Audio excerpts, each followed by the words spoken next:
closing. Encore désolée pour la semaine dernière, le petit imprévu de dernière minute. C'était complètement le cas. Donc, on reprend un petit peu tout ça. Salut Jess. Coucou, coucou. Allez, on enregistre et on est parti. Dis-moi David, tu t'es fait voler ton inscription à Zoom là ou quoi? C'est quoi ce nom là? C'est nous, on est là. J'ai adoré. Tu t'es fait voler, c'est ça? On t'a piraté ton truc. Alors, tac. Est-ce que vous voyez le partage d'écran déjà ou pas? J'en ai une tête. Alors, on vous voit plus. Si quelqu'un peut ouvrir le micro. Oui, c'est bon. Merci Christelle. Super. Allez, on va vite fait parler, enfin vite fait, oui vite fait parce que finalement c'est une étape importante, mais vous allez voir c'est quand même relativement simple. Et donc du coup, selon vous, quel est le meilleur closing gagnant? Est-ce que c'est celui de gauche ou celui de droite? Sachant que celui de gauche est un peu plus violent que celui de droite. Mais en fait, voilà, si ça c'est que le closing, si on essaye eh bien, de plaquer le prospect, ça va moins marcher que si on essaye eh bien, de le séduire petit à petit. Et en fait, c'est quoi le closing? C'est vraiment une étape qui n'est pas à négliger et souvent, on s'arrête en fait à la présentation ou même au suivi et on ne sait pas quoi dire pour eh bien, closer. Mais closer, ce n'est pas vraiment un mot qui est propre au marketing de réseau. Toutes les personnes qui ont fait de la vente directe, c'est peut-être que Franck pourra vous en parler aussi après, c'est vraiment un vocabulaire de la vente. Faire un closing de vente, c'est tout simplement eh bien, aller au bout de la vente et que la vente se fasse. Et le but de l'étape du closing, eh ben, c'est d'amener en fait son prospect à un état émotionnel qui va faciliter son adhésion.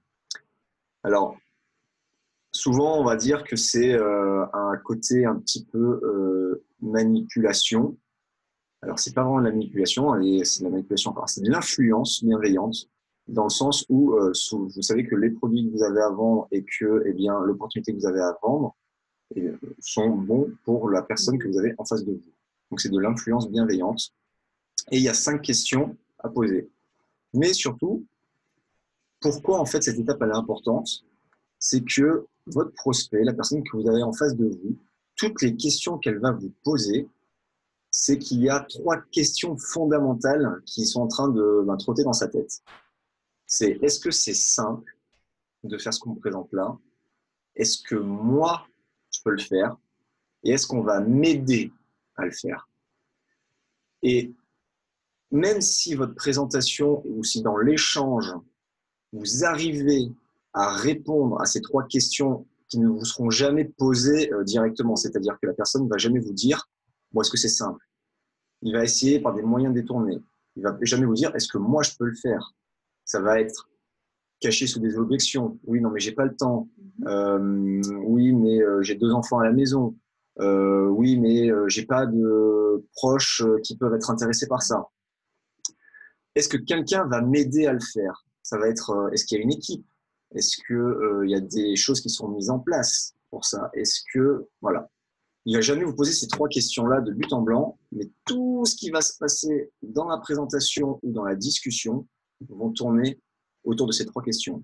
Et si vous y répondez, si vous avez ces 3 questions dans votre tête, que vous savez qu'il est en train de se poser, si vous y répondez, il n'y a même plus besoin de faire de closing en fait. Vous avez répondu à ces 3 questions. Tu veux ajouter quelque chose? D'accord. Donc, en fait, il y a 5 questions, d'accord, que vous pouvez poser. Et ces 5 questions, en fait, ont juste pour but de faire, eh bien, monter un petit peu l'état émotionnel, justement, de la personne que vous avez en face de vous, de manière à ce qu'il ait envie de démarrer. Alors, la première question, c'est, imaginez, vous avez envoyé une vidéo de présentation. Cette question-là, elle n'est pas tout le temps facile à poser.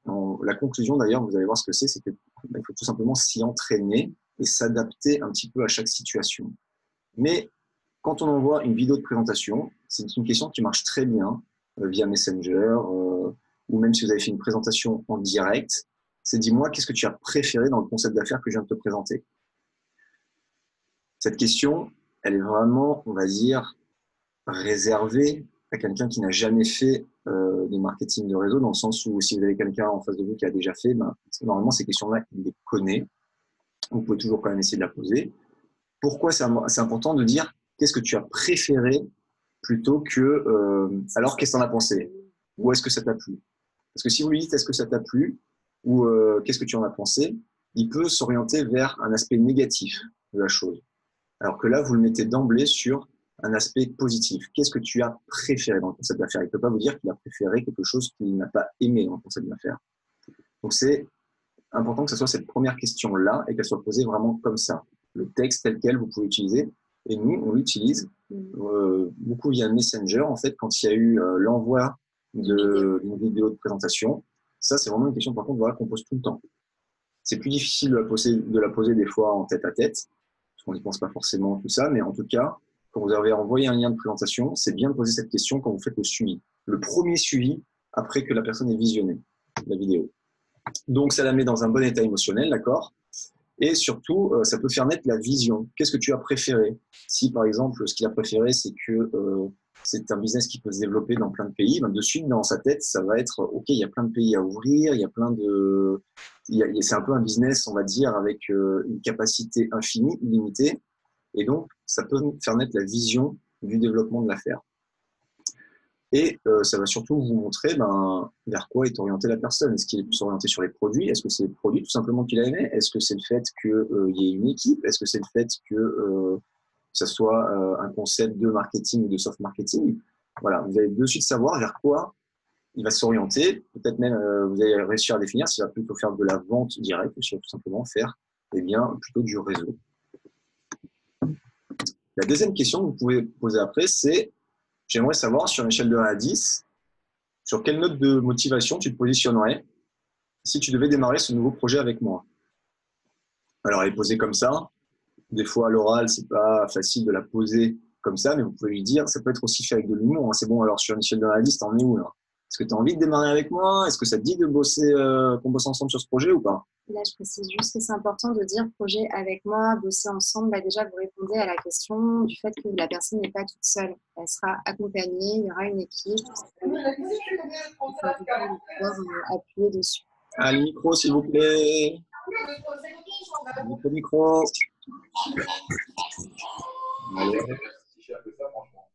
Ouais, tu as tout donné, quoi. David, ton micro. On entend Seb en plus. Vous allez voir un an. Hein. J'arrive pas à aller. C'est bon. Ah. Merci. Fouetter la prochaine fois. Donc, ça permet déjà de connaître la motivation, d'accord, et le niveau d'engagement de la personne. Et elle va déjà peut-être vous poser à ce niveau-là des questions sur ce qui peuvent la bloquer dans son avancement. Alors, par contre, il y a vraiment quelque chose qui est important, c'est que si la personne, elle vous dit entre 8 et 10, c'est que dans sa tête, c'est un oui.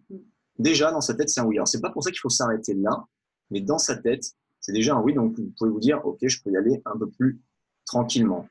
Par contre, si c'est vraiment en dessous d'un 8, c'est-à-dire que vous avez loupé quelques étapes, enfin, pas que vous avez loupé quelques étapes, mais que la présentation ou l'échange qu'il y a eu suite à la présentation n'a pas répondu encore aux 3 questions qui se posent de base.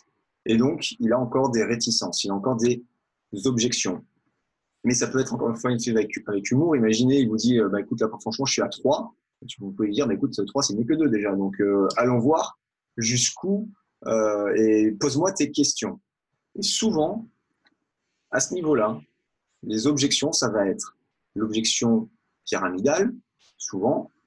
Bon, est-ce que c'est pas un peu pyramidal ton truc? Ça va être l'objection du temps. Est-ce que j'ai le temps? Donc ça revient encore une fois en 3 questions qui se posent dès le début. Et souvent, c'est donc temps, pyramidal et problème d'argent. C'est-à-dire qu'il va se dire, oh là là, combien il va falloir que j'investisse pour développer ce business. Donc, vous pouvez déjà y répondre et lui poser tout simplement la question de qu'est-ce qui l'empêche en fait d'augmenter ce nombre entre 0 et 10. Question numéro 3, c'est hyper important. Par contre, c'est en termes de revenus, combien aimerais-tu gagner à court terme avec ce concept? Et ça, c'est important parce que souvent, il y a des gens qui ne sont pas réalistes sur ce qu'il est possible de faire. Si vous dites qu'il veut gagner 10 000 euros au bout de 2 mois et qu'il n'a jamais fait de marketing de réseau, ça va être très compliqué.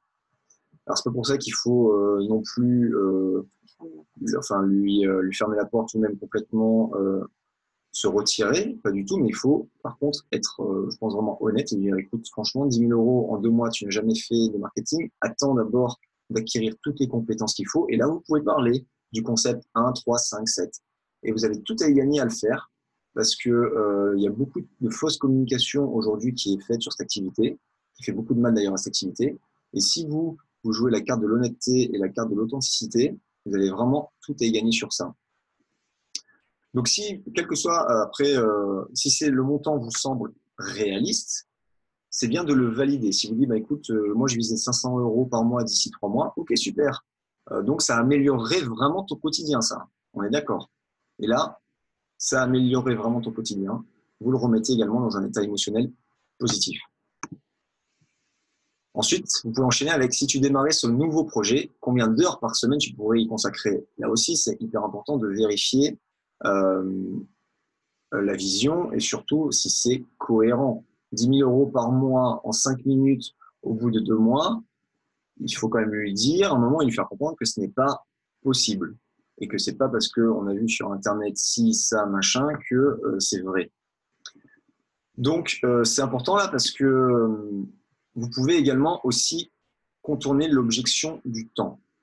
Parce que si vous dites qu'il a 2 heures à y consacrer eh bien, par jour, ou même 1 heure, souvent, les personnes ont presque honte de dire ça parce qu'elles pensent que ce n'est pas suffisant. Or, c'est largement suffisant pour démarrer. Si on y met une demi-heure, 1 heure par jour et qu'on travaille un peu le week-end à temps partiel, il est largement possible de faire de belles choses avec Duo Life.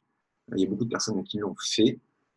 Donc, lui dire que 1 heure, c'est super et ça va lui permettre de bien débuter, de bien démarrer, vous contournez l'objection du temps de base. Et ça, c'est la dernière question parce qu'en fait, c'est souvent ça qui se passe dans la tête, on va dire, de votre profil. C'est si je t'aide à gagner 500 euros par mois en 4 mois, qu'est-ce qui t'empêche aujourd'hui de démarrer Duo Life? Et ça, c'est important de dire qu'est-ce qui t'empêche aujourd'hui de démarrer Duo Life parce que déjà, s'il répond à cette question et qu'il n'est pas enfin qu'il est donc dans sa tête c'est un oui, mais il a encore beaucoup d'objections, il va vous les dire de suite. Est-ce que j'attends tout simplement le virement de mon salaire dans 2 jours. J'attends tout simplement que la situation familiale se résolve et ça va arriver dans 1 semaine. Voilà. Il va peut-être même vous donner le timing qui va être bon pour lui. Il va peut-être vous dire, écoute, là, c'est pas mon timing, mais dans 1 mois, on se recontacte parce que ça sera mon bon timing. Et ça, il faut le respecter. C'est-à-dire que si vous forcez par contre à ce niveau-là, sur le timing, ça va pas être bon. Parce que justement, il va se sentir forcé si lui, dans sa tête, il a déjà le bon timing pour démarrer.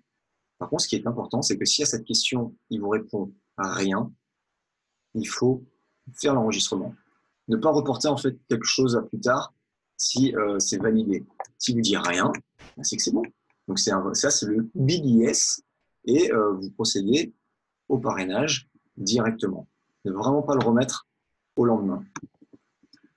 Donc en fait, ça c'est important, c'est que ces questions, il faut vous les approprier également. Donc ça peut être fait avec un petit peu d'humour, ça peut être fait pas de manière formelle, pas au mot près, mais dans le processus de closing, vous allez vous entraîner et plus ça va être naturel. Et le but du jeu, c'est que ça devienne 100% naturel comme nos produits. Ok ? Super.